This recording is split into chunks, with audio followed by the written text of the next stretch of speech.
Nak suruh boykot musuh Allah pun belah bagi nak boykot ke tak, nak boykot ke tak.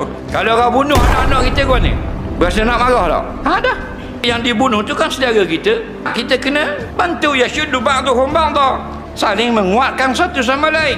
Nak nanti orang bunuh anak kita lu baru kita nak boykot. Tak ada maruah. Bunuh budak dicokeh, budak dicincang, budak dibom, bayi dibelah dua, ditembak, ibu mengandung dibunuh. Kita boleh bantu lagi syarikat-syarikat yang bersekongkol dengan musuh-musuh Allah.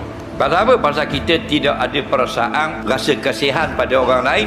Kita hanya pada perasaan pentingkan diri kita saja. Betul tak? Selfish ni ahli neraka.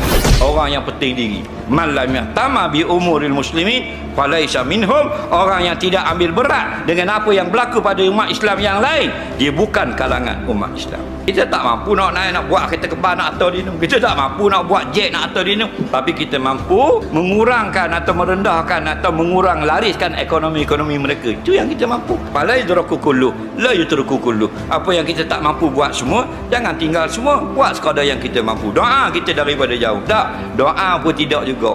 Orang duk sibuk kena bunuh, kita duk galak pagi petang siang malam, pagi petang siang malam. Berak kena anak dara kita, barulah nak bisi bang wah. Dah.